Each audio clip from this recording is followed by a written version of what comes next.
Where are we going? Welcome to this exclusive podcast produced by Spirit Watch Ministries that will show where life in our darkening times is now turning and how you can avoid the detours of deception through the hope of biblical truth. The Lord Jesus in Matthew 24 warned us over 2 millennia ago and how urgently we need to heed him now.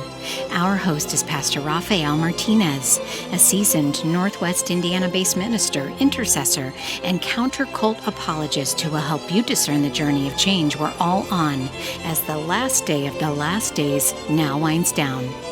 For more information, check out our Facebook page and our website at spiritwatch.org. Now, here's Pastor Rafael. Hello, I'm Rafael Martinez, a minister within the Church of God Cleveland movement, and I'm the director of Spirit Watch Ministries, an outreach of Christian discernment created to provide biblical responses to the deceptions of our fallen age. Thanks for stopping by to our podcast today entitled, Where Are We Going? We're thankful that you downloaded us, and we hope that you'll bookmark us and return as well. Please tell your friends about us and help spread the word about our podcast. We do want to try to build up our audience and appreciate any help you can offer towards that. It's easy to find links to our podcast sites on our ministry website, spiritwatch.org, as well as on our Facebook page and our blogger site entitled Spirit Watch Unchained. Read more of our work there, as well as for in-depth research articles, video, audio bites, and so much more. Now, we've been led by the Lord to press on with bringing critical perspectives on the Xenos Dwell movement of Columbus, Ohio. Starting as a massive Ohio State campus Bible study network back in the 1970s, it incorporated itself as a church and has been quite active there for almost 50 years. Founded by Dennis McCallum with Gary DeLashmutt, Xenos/Dwell prides itself as being a cutting-edge home church movement that focuses its outreach almost exclusively on the young men and women who attend Ohio State University there in Columbus. Now, they've built enough of a church and school structure there to care for the needs of their multi-generational congregation. But we've discerned that the backstory that underlies their corporate life during all these years needs to be examined and brought into the light as often as possible. In fact, if I was not a bivocational minister, struggling to support myself by working a secular job as I have throughout my entire 39 years of ministry, I'd be bringing this up every day that I possibly could. We've found that there's no shortage of people who've approached us who've been impacted adversely by Xenos/Dwell, who are wanting to share their stories. And for those of you who've been in touch with us to do so, we want to thank you for your patience as we seek to follow up with each and every one of you. You've not been forgotten, and we appreciate you reaching out.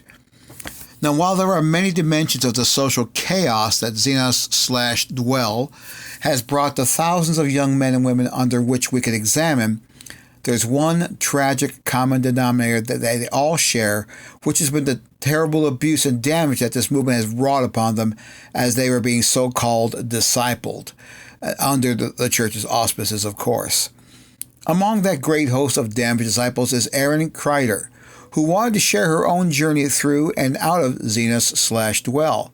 So we invite her to our podcast today to tell her own story and for her own personal elaboration on what it's like to live in a culture of towering hypocrisy practiced by a soulless corporate entity calling itself a church, which actually seeks an utter subjugation of its subjects, not an encouraging sanctification of fellow pilgrims.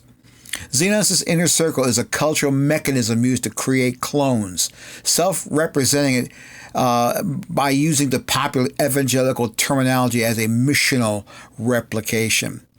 Now, we'll speak more of that big picture vision later in our podcasts as we go on, but we want to observe that it's easy to lose souls in the juggling of religious busywork, and that it is they who suffer the consequences when the juggling fails. And this is something that our podcast guest, Erin, will certainly give us more sharing upon. Well, thanks for dropping by the virtual studios of Spirit Watch Ministries today, Erin. We hope the Culver stuffed chairs are comfortable. Hope you're enjoying yourself there. There's Corinthian leather. We spared no expense. Okay. And so, well, I appreciate you coming by. And once again, we want to just ask our those who visit us today to just kind of share from their heart and just basically tell their truth. tell their story. So, as we've been sharing, you were kind of indicating to us that you are what are colloquial called one of the Xenos babies, so to speak. But you're kind of like an older one. I think you said you were 5 years old when you started attending, right? Yeah, that's right. Okay, great. So, and many of your friends that you made at church were there. And what year was that, by the way? How old were you then? Let's see. Let me think about this. 92, 91, 92 would have been when I started attending. My mom is a home health nurse, still a home health nurse, and is almost 70. And she had a friend who she worked with, and the woman was looking for an attorney. And my dad happens to be an attorney. She was, I think, looking to get a divorce or something. I don't know. But they ended up talking, and I think my mom had always kind of wanted to get back into church. She was raised Catholic, and she, I think, wanted to try something different, something new. So she started attending, and the woman had a daughter that was of the same age, and we became close friends. And so we attended together and went to Oasis, the Sunday school version. Mm-hmm. All right. Are your parents, did they both become active with Xenos? Are they still there? My mom was active in Xenos for a really long time. My dad never became active. My parents split when I was split apart when I was 9. And, that would have been, a huge transition period for me, because I went to public school, my entire life. My dad really believed in me attending public school. My mom always wanted to send me to Catholic school. She, she was raised Catholic, so that's what she wanted. But he, I think, didn't want to spend the money and was fine with public school. So, when they split up, she decided she was going to send me to Calumet. And, from nine years on till I was 14, I went to Calumet. And, right in those real crucial, formidable years when you're trying to figure yourself out as a kid, and you're in junior high. So it was, I'm just going to say, not easy, but I got through it, I guess.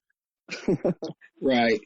So explain to me, a little more. I mean, I still am always very interested in hearing how Xenos does that. When you got involved in '92, didn't they have the church child care system, and then they also had just constructed a grade school and also an adjoining high school? I don't know anything. I think I remember hearing something about a high school that they tried and it didn't work out. They did have a grade school, and my mom, she always wanted to send me to Calumet, but my dad would never let her. And then when they split, that was when I went. So, from what I understand now, I think they still just have, I think it might be preschool even now through 8th grade. Okay. I think that's it. Yeah. All right. So basically it's pre-K through middler. That's what they basically have there. Yeah. Okay. Yeah. That's what I thought. So, and I think it's kind of an expected thing. If you attend a church, you're really kind of, I guess, strongly encouraged to make sure your children go there as opposed to anywhere else. Does that sound right? Right. So as you went and as you went through there, from what there's a lot that Xenos, of course, has its own unique, distinctive way of sharing its own truth and what it wants kids to basically come away with. But being in Xenos, from what I'm hearing, is to be basically groomed for leadership, and to also be part of this evangelistic outthrust. to reach the world for Jesus, as they would say. So that's really what is that. I mean, well, I was going to ask, is that something you really saw as a big emphasis there? I mean, that's what they say. Like, they're all about the Great Commission, go out and make disciples of all nations. But, as I got older and kind of started thinking about that more, that's where I started seeing some kind of red flags, Right. because, okay, go ahead. I can tell you're about to ask me something. No. Go ahead. I was just saying, I was just agreeing with you. I was just saying, right. You're absolutely right. Just, as I get further in my story, the areas become kind of black and white, where I grew up hearing stories about Jesus, and, he hung out with lepers and, the poor and, prostitutes, and that's how we're supposed to be. Not that I'm, wanting to go and hang out with these people and associate with these people. But if it means spreading the word and spreading the Great Commission, then okay. But as I got older and I was trying to do that, they were particular about who I was spreading it to. And right. that became like, what? You have been telling me my entire life to do this, and now you're telling me, oh, but forget about my gay friends.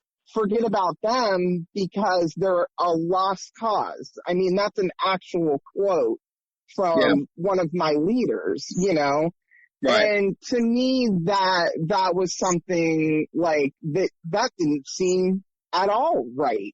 That seemed really far off, and it seemed like, okay, maybe they're not going to accept Christ right now, here, now, sitting with me here.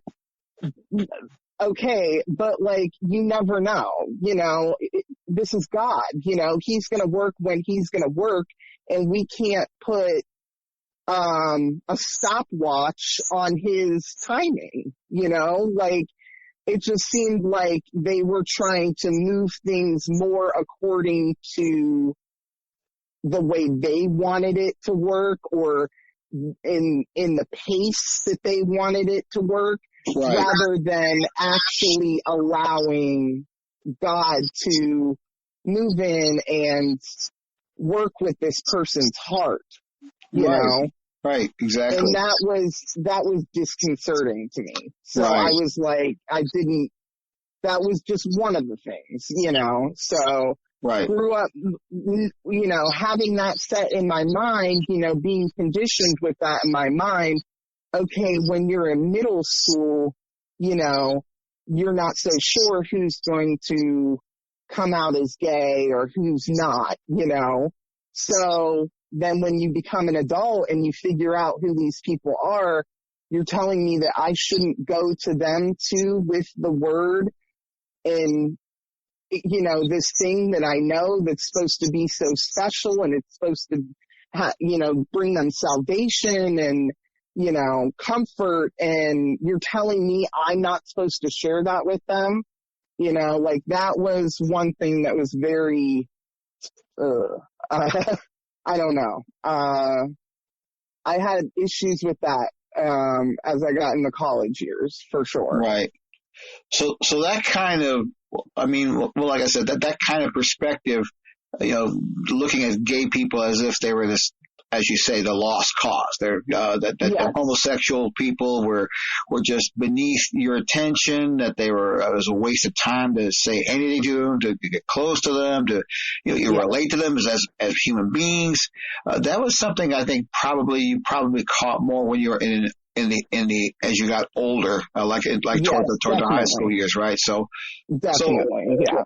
So basically, though, when you were younger, and like I said, it's a good that's a good point to make. I mean, it just shows where Xenos is going with. But when you were younger, it wasn't like that. You said it seemed like the vision that you were given, the teaching you were given, as in most evangelical churches, is that everyone should hear the gospel, everyone should be loved, everyone should be cared for, and that's something that all the Bible stories and flannelgraphs you heard, and we're reinforcing all that. That as an early age, you learn that that this is the way we should be relating, and then the subtle change began. That's what so what was unique about the Xenos Children's Ministries that started to place that kind of position, and also emphasize the issue that you're being called to be a leader, you're called to go out and change the world. What were they saying? What was some of the things they did that uniquely spelled out for kids what Xenos wanted them to understand about that? Well, I think one thing is, they get you involved in the junior high ministry is where they really amp up everything. Mm-hmm. And it's really attractive to kids because it's fun. And they do things, they go bowling, they go to movies, they have the summer camp every year. And I mean, God's message is in all of that. There, that's where you start hearing it. You start hearing and you start really kind of, I think caring about it to a degree, when you're in middle school. I was trying to remember the other part of your question. Well, I was just specifically asking, about, you've reflected upon the fact that the socializing, the activity, from middle school age onward becomes more structured, of course, and more socially oriented, as opposed to just being, kids playing and hearing nice Bible stories. Now they're being moved into activities where they're socializing and interacting with each other, but they're starting to hear what Xenos wants them to hear. What they're starting to being taught the worldview. They're starting to being taught about how to view the world around them, right, in a bigger way. And I was just asking, and you made some great points about how they did this through bowling, through skating, through socializing. What were can you remember some of the object lessons that may have been taught you during those times that started leading you to that direction that Xenos wanted you to go? Oh, it's been such a long time. I know. Let me see. I mean, I know that outreach was a big one, and that was really hard for me and my particular cell group because we were all Xenos babies. So we didn't know anybody that wasn't already, in the church, unless you played sports for the rec center or something like that. I mean, they were trying to get you to already start bringing your friends out at that age. Right. They give, major props and attention to these kids who are doing these things, which is great. I'm not saying that shouldn't be, but when you're a kid and you're especially in middle school and you're seeing your friends or even your frenemies or enemies or whatever, get this attention for these things that they're doing, you either A, get jealous, or B, you start trying to figure out, okay, what can I do to get the attention myself? Right. So then it's okay, is it for God or is it for popularity or, right. So I think that, I don't know, some of the dynamic of the way that they do the youth things in general really, really concern me because of what I know now as an adult and studying kids and the way their minds work.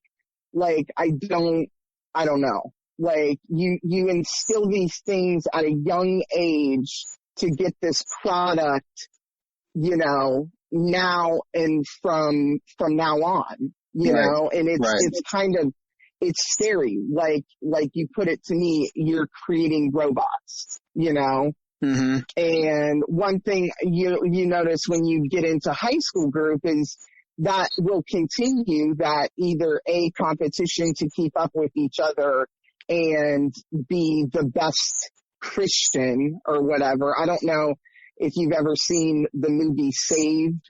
It has Mandy Moore in it, but if you've never seen it, it's a really good movie about, like, basically it's a black comedy about a girl who is a Christian in a Christian school and does all these Christian things, ends up pregnant. And so it's just interesting how they go about, like, handling it, and how the whole church looks at the problem like it is a problem, like it's not, I don't know.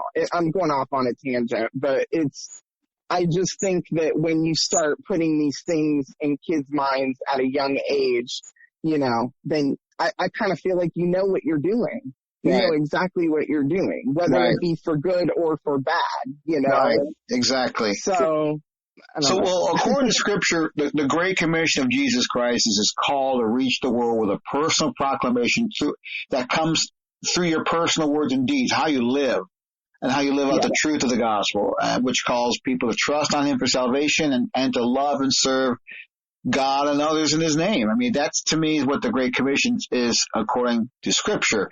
And in Xenos, it just seems something far different. It sounds like, and I've been hearing consistently that the drive for souls, butts in the seats, notches on your belt. That's it. It becomes an issue and the larger picture is that young children, including yourself, are taught that performance, meeting numbers, looking the part is far more important than maybe the consideration of the essence. I mean, why are you doing this? Are you doing this because you love and care about people, or because your youth leader drove you to go ahead and seek them and save them? I mean, look, I'm a minister.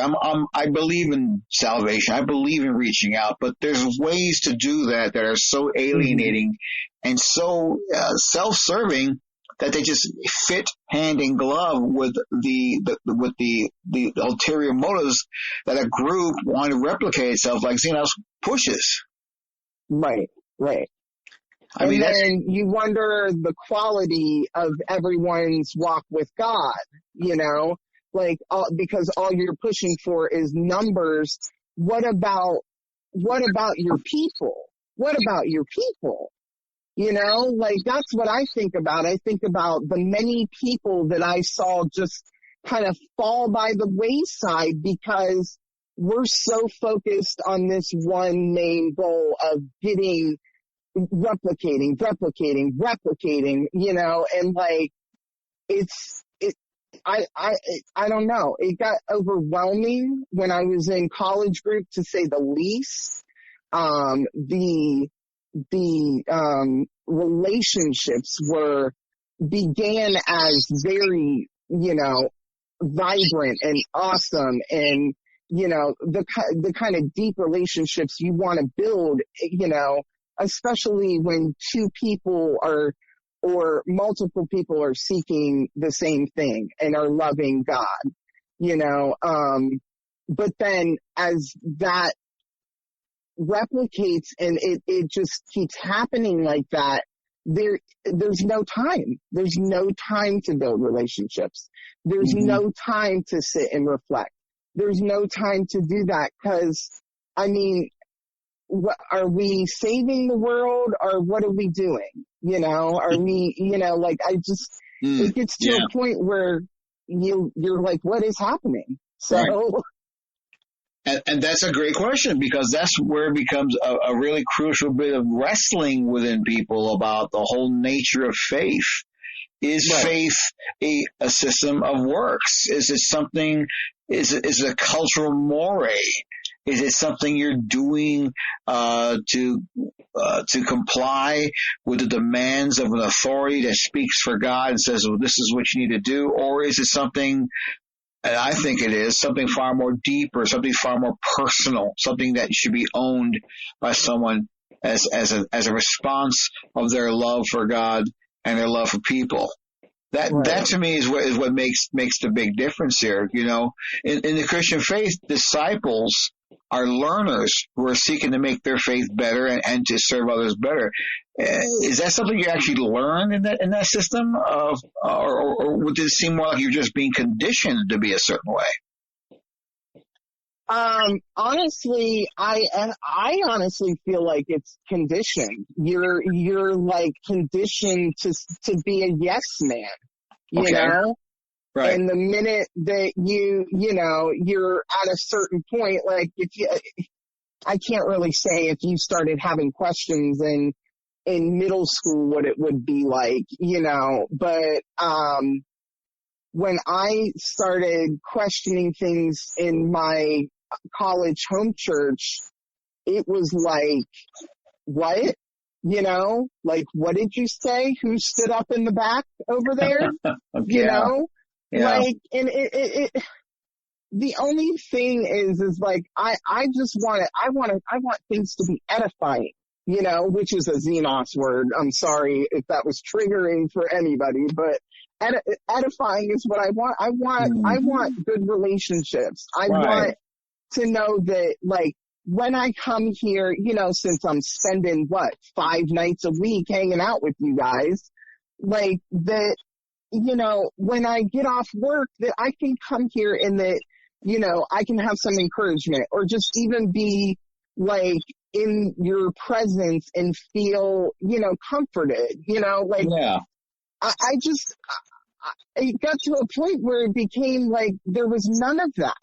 There was none of that. My home church in college group it started out really great, and then I don't know.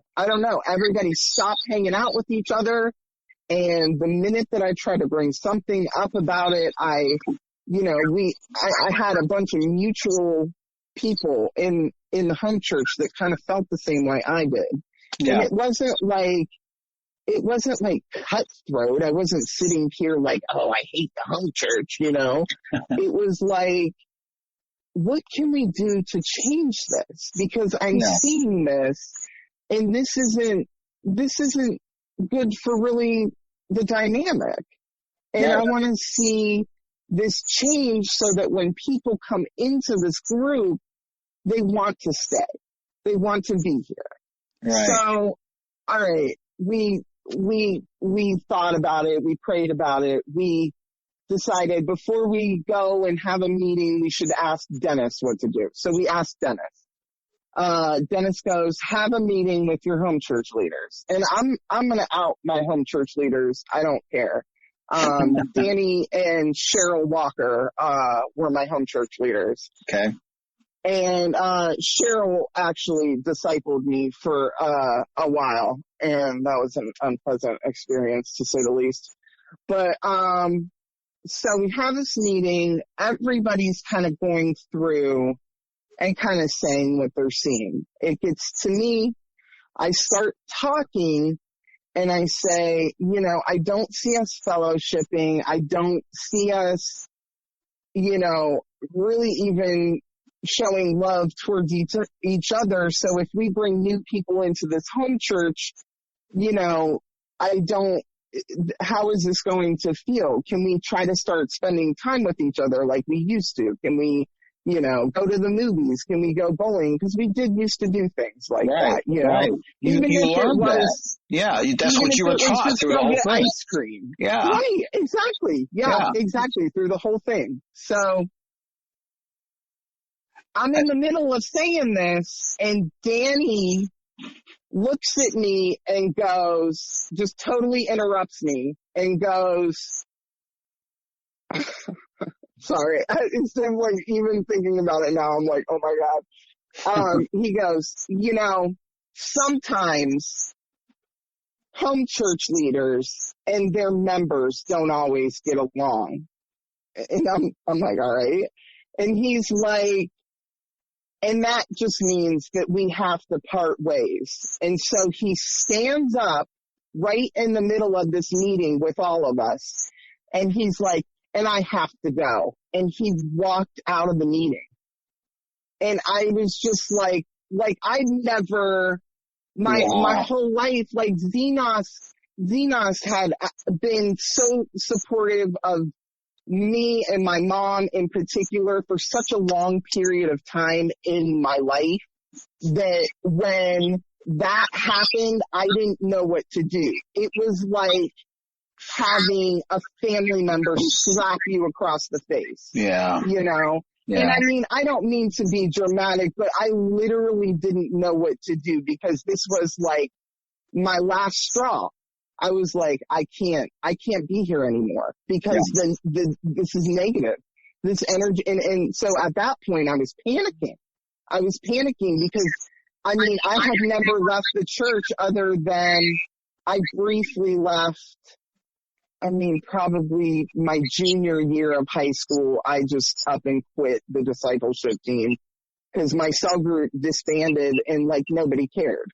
So kind of for a similar reason. And then I had an old cell group leader bring me back into the college group when I was like graduating from high school. So, but he did that. And I mean, that was not the only thing. He confronted me one time. He confronted me and my friend in the basement of the girls' ministry house. He asked me if he could talk to me and my friend, about CT the night before. So and he's like, can we go into the basement? And I'm thinking in my mind, what? You know, like that's already freaking me out. Can we go into the basement? So I get down there and he starts talking and he goes, so last night at CT, you and I'm not going to mention my friend's name, but you and yada yada, you know, looked like you were having a good time. And I had no idea what he was talking about. And so the night before, Dennis had given a teaching on like sex and dating. And he made some random off-putting joke and he said something and it was funny. So like the whole CT like laughed at it. So he was confronting me and her about laughing at that joke when everyone was laughing at the joke. I don't know if he had like, just didn't like me because I was like bringing up things that were issues. But I looked at him and I go, everyone was laughing at that. I said, I'm not going to sit here and listen to this anymore. And I looked at my friend and I said, you don't have to sit here and listen to this anymore. And I walked out. And before I got up to the steps, I said, and I'm not so sure that you should have been the one confronting me about that because it was very uncomfortable. Him taking us into the basement, and this was at a prayer meeting that we were at, taking us into the basement, two women. It just something about it rubbed me the wrong way. I don't know. And I think back then I didn't even care. But when I think about it today, I'm like, that was totally wrong. Like it was, you know, and it was very awkward and I just don't, you know, so just, I don't know. Well, it's definitely inappropriate. I mean, come on. I mean, the whole context of the whole thing just is insane, you know, but why would you need to drag someone down alone into a basement you know, to do that sort of thing? I mean, that stems back to, I think, what seems to be something that Xenos basically has long and still within its culture, within its soul, is that, you know, there's different rules for men, there's different rules for women. Now, this gentleman was a leader of some sort, so therefore he had the right to be able to drag you downstairs and do that. Would that have been something a woman could have done to men? I kind of highly doubt it. definitely not. Yeah. I mean, it just seems to me that, like I said, the gender roles in Xenos when it comes to leadership are pretty inappropriately founded themselves. I mean, Yeah. Let's think about. Think of the instruction that you were taught when you're going through your compulsory classwork. We know that there were things that they were taught there about life and things of that nature, that the way things were, the way Xenos feels that a relationship should be handled, yada yada yada. But there were specific spins on them that the boys were to catch that weren't binding on the women and vice versa, weren't there? Yeah. Oh, yeah, for sure. And it was always mentioned to us, always. I remember this even being in middle school. When you marry, and they will do teachings in middle school about marriage and dating and sex. They do all of it. When you marry, the man is the head of the household. What the man says goes, and like, I don't know. I think about that, and then I think about how dating is in the college group, and how, it is like a rushed procedure because they do not want premarital sex by any means, and so it's like they rush people into marriage. And I have had several friends divorced. Just up and divorced from their husbands in Xenos. Like, several, more than, I want to say both hands. So that's kind of crazy. You get, I don't know. And then you're conditioned to be in like certain relationships that are unhealthy. Like, the man is the head of the household, but what if the man is abusive? Like, you get in what if the man is an addict? Like, you get in these situations like where it's like, okay, like, what do I do here then? Right. So in the midst of all that you were taught, okay, and you're bringing up some really good points, because that's exactly the sort of thing that just needs to be talked about. It needs to be shared. How Xenos really sets itself apart this way in terms of sharing how, young men and women who are growing and they're being taught in the classes. Xenos has its own unique way of spinning on things, which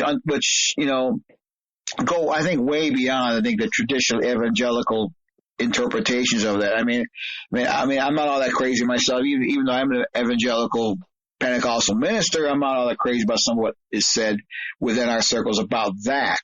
But Xenos has its own unique spin on these things, some of which you're talking about here, and it seems as if women they're back and forth on how women should be submissive and understand that girls have to expect boys to be certain ways, and it seems to be me as if they set up and perpetuate these stereotypes, which are sadly altogether too true in Xenos, where boys literally can do as they please, and in terms of relating to other young women. And even though we're not supposed to have sex, if something happens, it's always the girl's fault, and things along those lines. Does that sound about right? Yeah, I've seen that kind of thing happen before. Yeah, not necessarily in my specific like home church, but yeah, definitely held to a way higher standard. My one friend who was confronted with me in the basement, by Danny, she lived in that ministry house, and she began having, this is part of her story, but also part of a means to an end to mine. So it kind of includes me, but she was living in that ministry house, and she kind of started having some issues, like mental health issues. And I think she was also struggling with whether or not she was straight, or, if she liked girls. So like she was struggling with her identity on that. And so, that was kind of like unacceptable to them. And she, she was, I can't. Struggling with gender identity.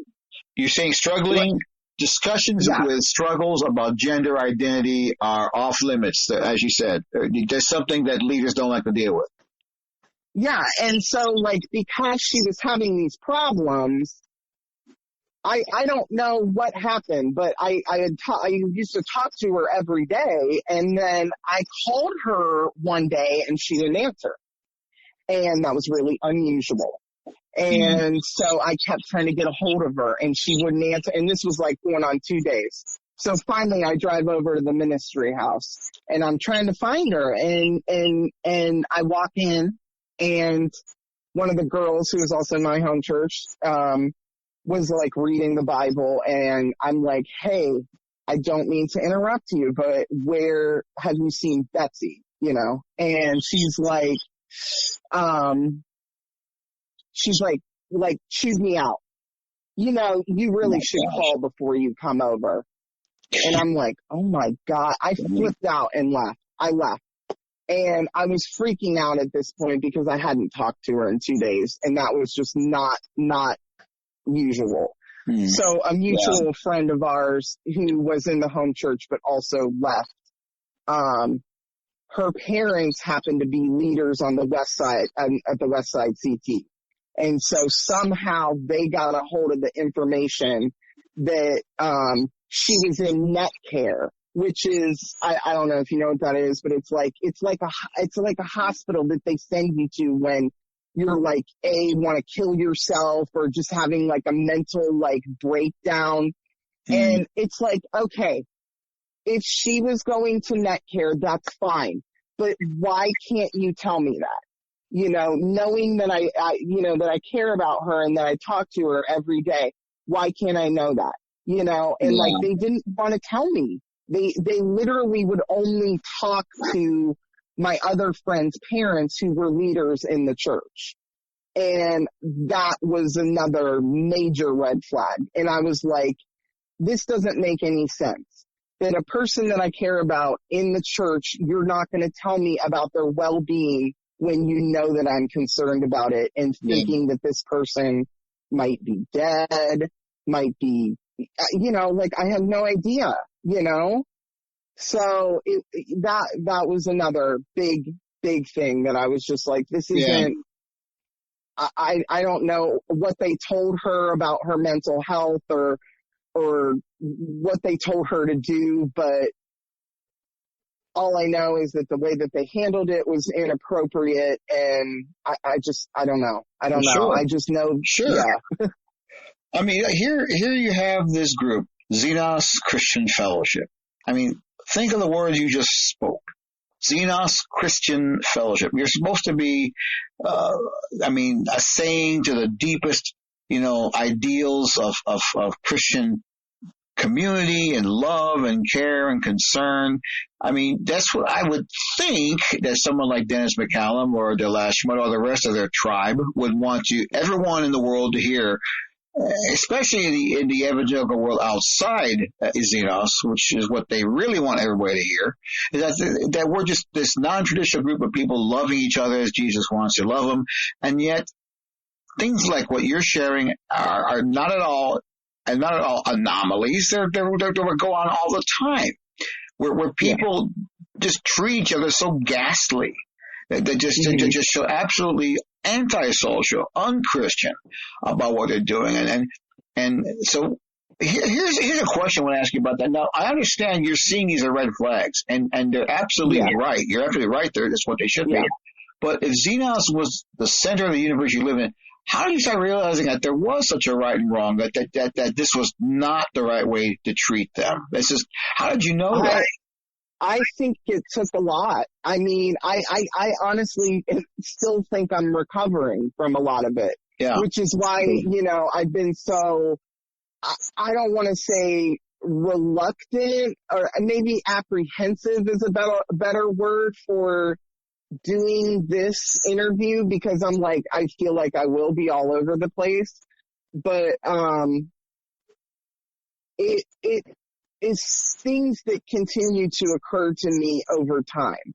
Like all the stuff that happened when I was a kid, and the fact that I've been studying about children because it is what I'm doing for a profession, you know, being a teacher, Right. and reading about the things that happen to kids' brains in certain stages of development, like those, you know, those are things that are occurring to me now. I think what snapped me out of it was I did actually try to go to another home church, and it was my friend's home church on the west side of Columbus, and I can't remember who you interviewed that said something along the lines of when they go to a different home church, they get a shunned feeling. Mm-hmm. And yeah, I don't remember who that was, but that is exactly what happened to me at that home church. And it was on a completely other side of Columbus. So I'm at the north side, and this is happening at the west side CT. And I specifically remember this because I was at this home church, and I don't remember what they were teaching on, but when I knew, I do not share right off the bat. I just don't do that. I like to observe a little bit and kind of gain my, you know, so Sure. I was like, you know what? I'm in kind of a vulnerable spot right now. I'm like, maybe if I kind of like be vulnerable with everybody and just kind of share who I am and kind of share about how I feel about, you know, this particular topic that we're talking about, maybe people will kind of bite and kind of, you know, come talk to me. Mm-hmm. So I did this, and it was like crickets. Okay? It was like crickets. Like, I'm sorry I ever even said anything. And so I remember my friend asking me, how'd you like it? How'd you like it? And I was like, you know, well, it was nice, you know, just trying to be kind of friendly to her or whatever. But it was awful. It felt awful. Yeah. And, that's what it felt like from then on.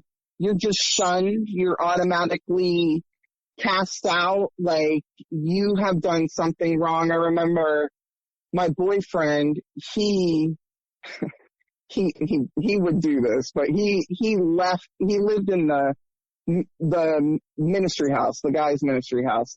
And he waited till everyone went to CT one night, packed up all his crap in a trash bag, and wrote on the dry erase board, "It's been real," and like peace and Chad. And that was it.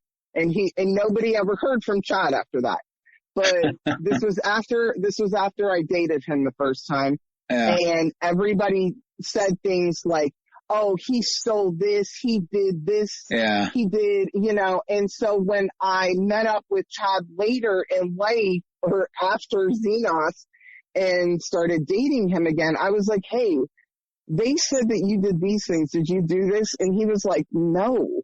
Like, you know, and I know that's like, he might be lying, but I honestly believe that he didn't steal whatever it is they thought he stole. They make up rumors. Right. They make up rumors to justify someone leaving. Right. And they just, you know, tell you, oh, this person just walked away from God. This person, okay, maybe the person went to another church, you know, or like even just the simple fact of leaving Columbus. Like that is like totally taboo. If you start mentioning that, they start coming up with all kinds of reasons why you shouldn't. Right. You know? Right. And it's crazy. So I don't know. Well, like you said, you know, they will make these things up as a means of justifying why they should in turn be so remote and distant and hateful to those who are involved with them or to the people themselves. There's no honorable way to leave a cult. Right. There isn't any way. You can't exercise conscience because you're not supposed to have one. You can't be sincere in your convictions because they're to be doubted because you're really secretly not you're actually a loser. So how can we trust that? You can't leave a movement like that without any honor at all. I mean, with honor, you can't leave because you have differences, because they're so true, they're so right. How would you dare leave such an absolutely correct group? Right. I mean, the absolute epitome of truth. Well, I'm afraid to be the bearer of bad news for people like Xenos and all the group there, but there's been thousands of people who have been in and out through the revolving doors of their ministry houses, who have left and have come away with these exact same observations and their truth. It doesn't matter what any of the PR people say. It doesn't matter. They can release any kind of statement they want about everything, and it's going to be the truth. All these thousands of people leaving can't all be spiritual losers. Yeah, there's going to be people here and there who are going to have issues, but frankly, I don't think Chad was one of them. I mean, he might have had problems. Everybody's got problems, but I don't think stealing stuff from a ministry house is one of them. I mean, and apologies to you, Chad. I'm not trying to put you down there like that, but I'm just thinking, that's the way it is in movements like Xenos. So was that your final straw? You could no longer bear that led you to leave, or what? I think the final thing was trying at the West Side CT or at West Side Home Church, and that absolute shunning. Yeah. Almost like they were cued to do that from North Side CT, because if I'm leaving, I can't go anywhere else. I have to be where they want me, right? I can't make my own mind up, because my mind is not my own. It's theirs, Do you see that right there was probably when it clicked. Yeah. And I was like, I don't want to cuss, but I'm might just do it. Holy shit. Yeah. I was like, holy shit. Like, I have to leave. And it was, I mean, even just that right there, I have to leave, like knowing you have to leave and why, knowing that it's so toxic that it's like, I have to get out of here after it's been your whole life is it's terrifying. Yeah. It's terrifying. Yeah. Because they teach you that. They teach you that the world is terrifying. And okay, it is. But that doesn't mean that I'm not going to be okay. You know what I mean? Yeah. Absolutely. And that's what, I couldn't understand was it's like, you have to have a leash on me.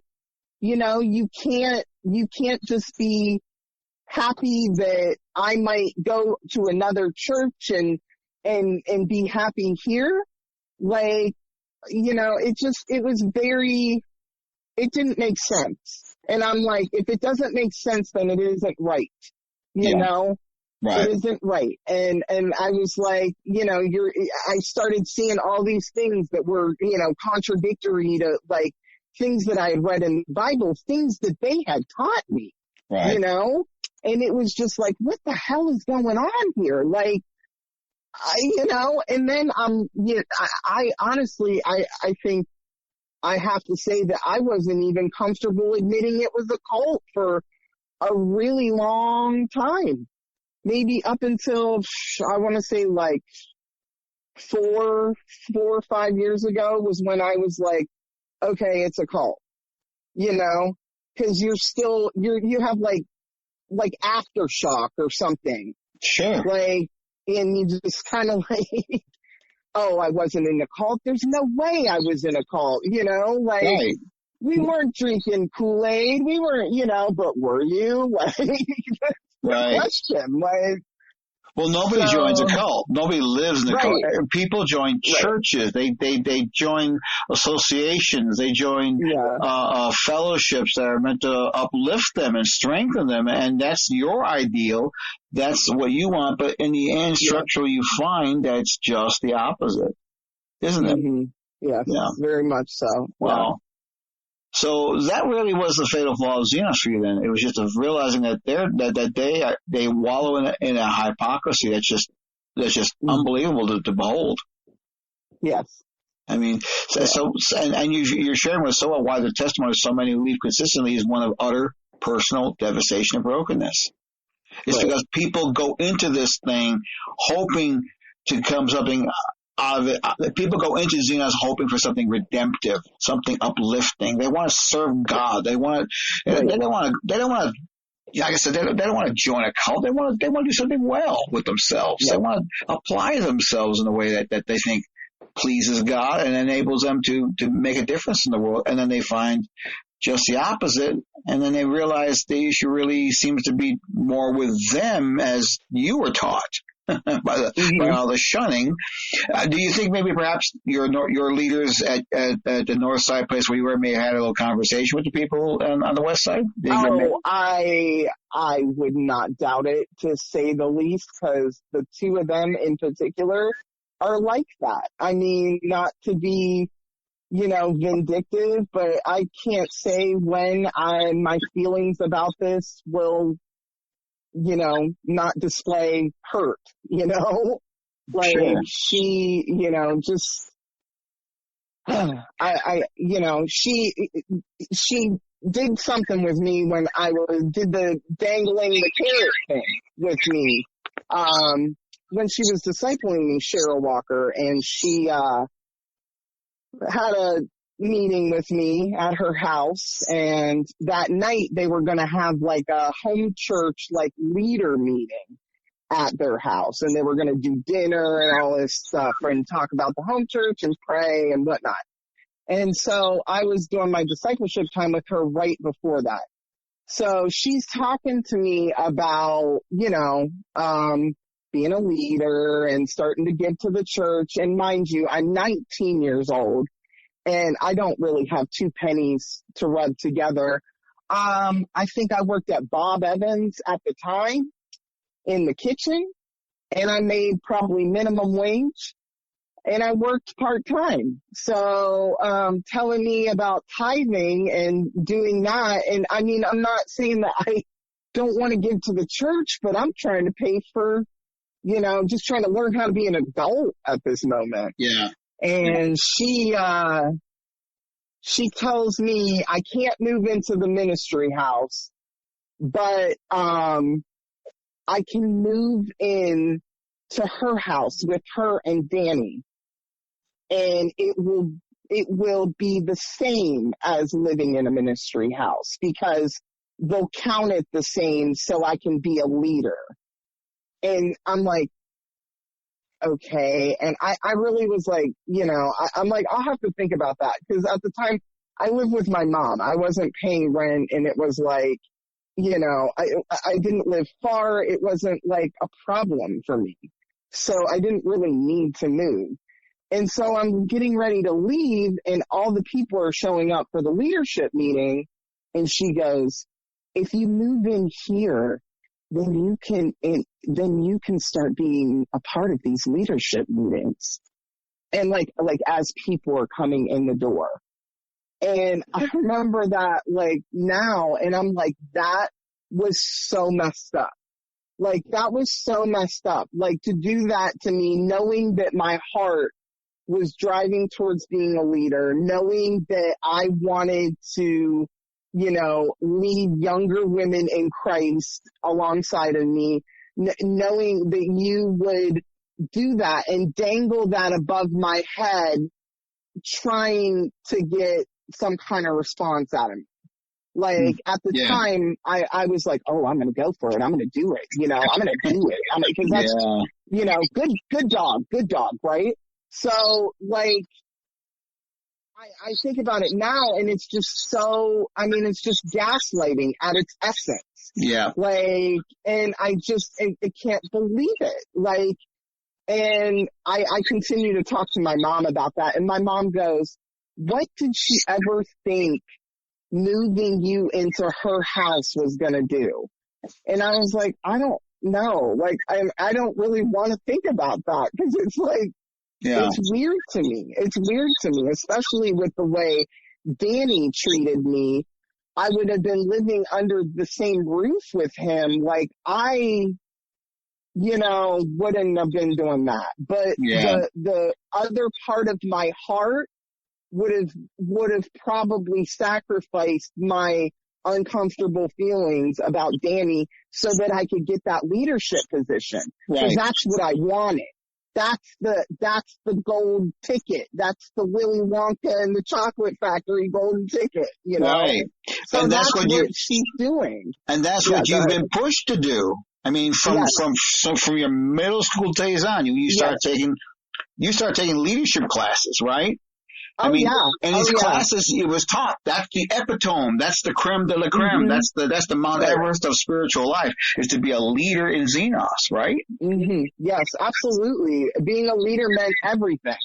Meant you could do everything. If you weren't a leader, you were basically nothing. And then it becomes almost like, again, who are you doing this? Is this for God or is this a popularity contest? And a great deal of what I experienced, and I hate to, again, out a bunch of people in Xenos, but a big thing, what I experienced is these deacons kids, these elder kids, with these last names, these particular last names. The Facebook page calls them Xenos royalty. Right. And they're like, they have these particular last names because their parents give to the church or whatever. They give their leaders or whatever. These kids can do no wrong. A lot of the times they can do no wrong.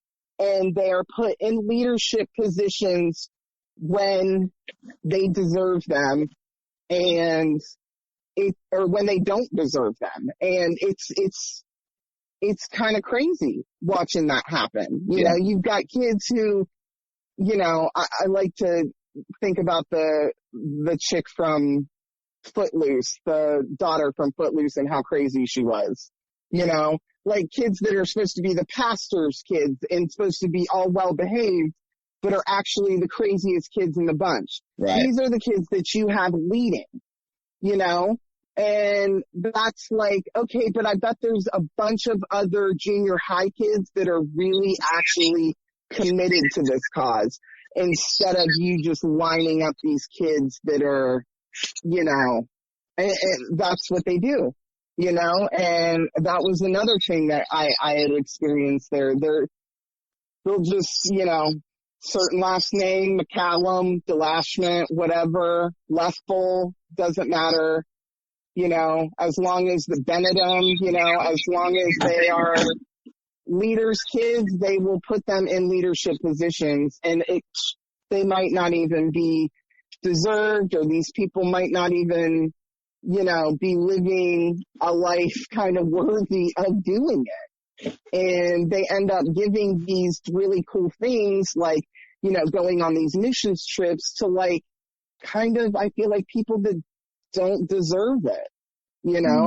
just based on the fact, that their parents are deacons or elders or whatever, and so that's another thing too. And I think you get that kind of everywhere, but like that was a big thing. That still is a big thing. It will always be a big thing in Xenos, Rank will always have its privilege, won't it?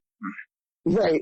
Yeah, it really will. So, well, Xenos is, really feeling the heat like never before with the explosion of social media criticism and TV media coverage. I'm just saying from Mark Kennedy's xenosisaccult.com website. It's one of the first to really start sounding the alarm.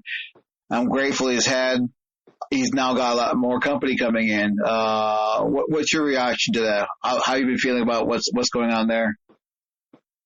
With the website? With the websites, they've gotten a lot more they've got a lot more exposure, a lot more confrontation in the past few months than ever before. So a couple years ago, my boyfriend and I did an interview, just a local interview, for the Ohio State campus radio station.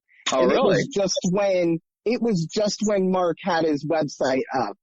And so we interviewed for it, and the guy pulls the website up and he's like, "Have you seen this website?" and I had never seen it, and I could not believe what I was seeing. Wow. And testimonials, that was insane to me. Then when I started reading things, and some of the things were just baffling. And I'm and then it became clear, I'm not alone. It became even more clear that I wasn't alone when people I knew also left, like Jessica and Katie and Amy, who were all very close friends of mine, and we were all in the same, our cell group together in our early years of high school. When they left, I was this is real. This is real. This isn't a joke anymore. Oh, Xenos is a cult. This is real. And then they have the billboard now, which just got put up, I think, last week or the week before that. But their reaction to the billboard is completely ludicrous. It's just, I can't believe it. I cannot believe, and it's, to me, I'm a hothead. If you can't tell, I'm a hothead. So the minute that I see these things and their responses, they piss me off. Yeah. I'm but it's there's nothing what do I want them to do? Admit they're a cult? Of course. Are they going to do that? Absolutely not. Because who does that? So then I just have to be patient, because everybody's sharing their story. All these people, everything coming out, all of this is coming to a head for a reason, And I didn't honestly think when I was, younger that I'd be one of the people to be a part of undoing it. But I really think it moves undone. You are instilling these things in children at a young age. You're creating, there's just so much. I can go on forever about it. It's insane. Right. So, I just don't, it's a part of my life. I try not to think about it a lot, but I know that, I have learned from it, and at my essence, I am better because of it, you know? And that's a very positive way to look at it. What would you say to people who are listening to this podcast who have been where you are and have not quite made that transition? There's a lot of people who are actually quite stuck with what has happened to them. And you just mentioned that you are trying to see it as, something that you can certainly get a lot of good from. How have you done that? How have you been able to actually put this into context within your own life? Well, I think that, a lot of people, I think, they'll endlessly kind of search for, they want another church. And I see the draw to that. I see that. And, I'm not saying that I would never go back to church, but I think that there is a large part of me that is psychologically damaged from it, not necessarily the God parts, but more so the people being in my life and kind of trying to steer it one way when I'm trying to do something else, I think people who are trying to leave, and you're right on the cusp, I honestly say, I know it's hard to do, but I say just do it. Just do it. Just do it. Do it. You will not regret it. Do things that, you've never done before. Make new friends with people you wouldn't normally talk to. Be outside. I know these things are easier said than done. But when I left, I felt myself doing this, because it was I don't have anybody anymore. Everybody's in the church, I don't have anybody. So you're desperately grasping, and it's really difficult. I see how people can go into a great big depression if they don't have a support system under them some way, somehow. but it's way better than staying in that toxic environment. I agree. That is not what God wants for you. Those people do not represent God and what he wants for your life. It may seem like that. They are wolves in sheep's clothing. Yeah. And that is the best way to put it, because I simply thought everybody in there was there to help me. And the minute that it was one single issue that I just wanted to talk about. It was like, I'm not allowed to have a problem. Yeah. See, you'll accept the way things are, and it was a simple, just request that we work on this as a group. It wasn't like I'm coming in like with my checklist and I'm here to critique how you're running your home church. I mean, this is my home church.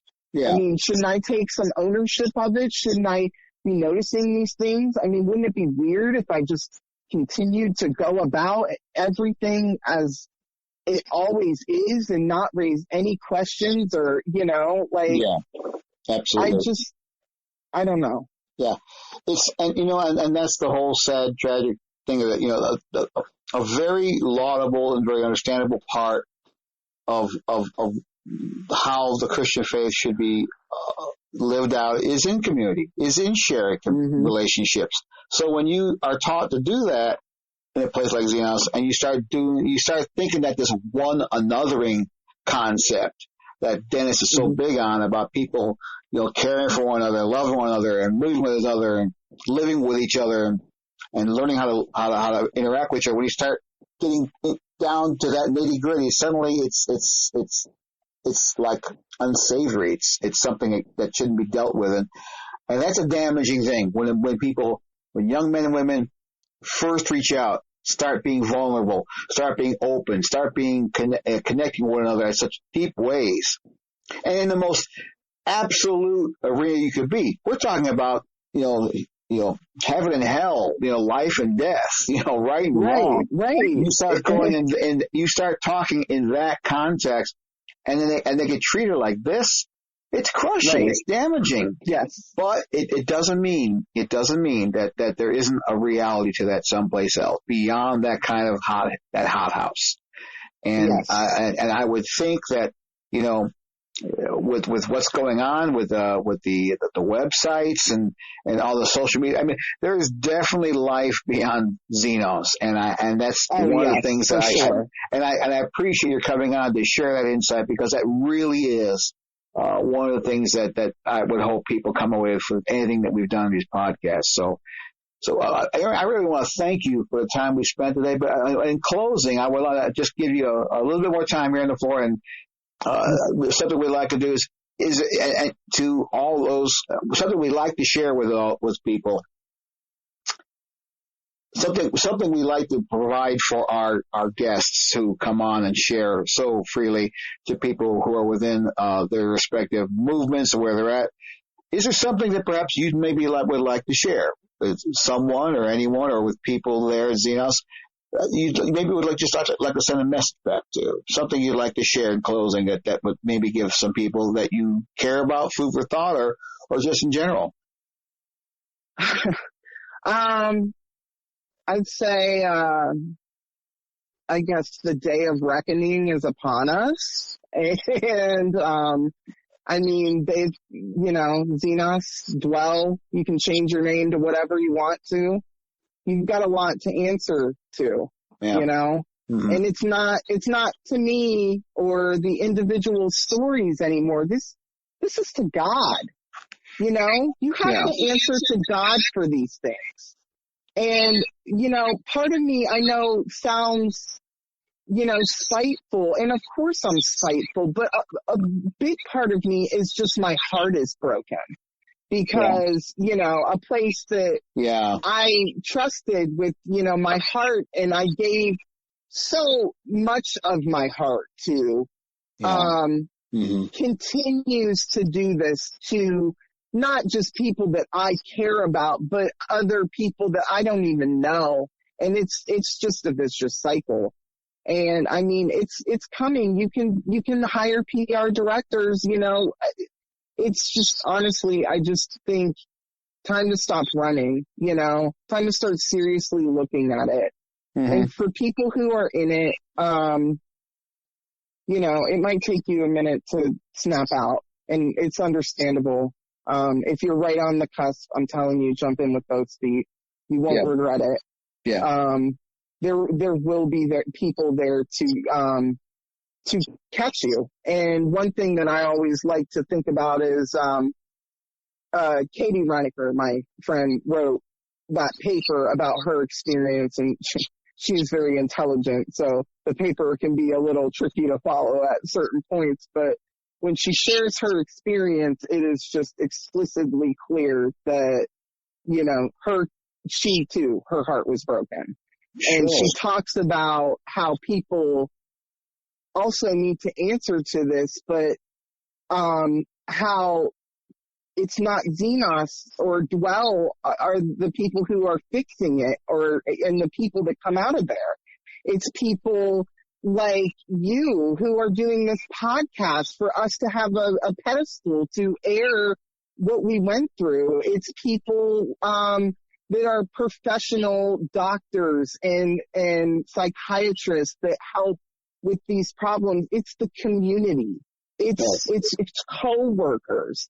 And what saddens me is that there's more kindness in these people that you have trained me and many others to be so afraid of. There's more kindness in them than there is in you, who you say you're from God, you know? And that to me is just crushing. That right there is probably the best way I can end it. And I mean, I love that the community picks those people up, but that is so messed up that Xenos cannot even, I just can't deal with it. Like, it just is disappointing every day. Yeah. Every day that it goes you know, noticed, or it just keeps getting brushed under the rug. Like, it's just sad. It's just sad. Yeah. And, you know, I don't think you're spiteful one bit. I think you're hurt. To be spiteful is to have a viciousness, to be petty, to be vindictive. You're not, I have not heard any of that in any person that I have spoken with. I've heard anger, sure. I've heard hurts. I've heard indignation. I've heard outrage. But those are things that stand apart from vindictiveness or evil doing or slander, as they like to say. None of these things are what I've heard from a single person that I've spoken with. And I've spoken to a lot of people. I've written to a lot of people. I've not heard any of that from those who have written in and sharing their brokenness. And you know, the Bible says that judgment is coming. That you mentioned, reckoning is coming. And the judgment, the scripture says, is to begin at the house of God. So if Xenos claims to be a house of God, claims to be the epitome of Christian faith, then that day is surely at hand. And as the old prophet would say, I would echo with him saying that they need to repent, and repent speedily. And I want to end it on that. And thank you, Erin, for coming alongside and just basically sharing with us a perspective that's so valuable. And I thank you so much for taking the time to do that this evening. Oh, sure. No problem. Thanks for listening today as we explore just where are we going. Our prayer is that you have been encouraged and strengthened, and if necessary, challenged in your daily journey through life. Jesus is coming. You can fall with the night, or you can rise with the sun. The choice is yours. You can email us with questions and comments at feedback@spiritwatch.org. And if you need urgent personal spiritual help, email us at help@spiritwatch.org. We look forward to hearing from you. Please follow our podcasting at our Facebook page and our website at spiritwatch.org. This podcast is a production of Spirit Watch Ministries, taking heed that no man deceives you.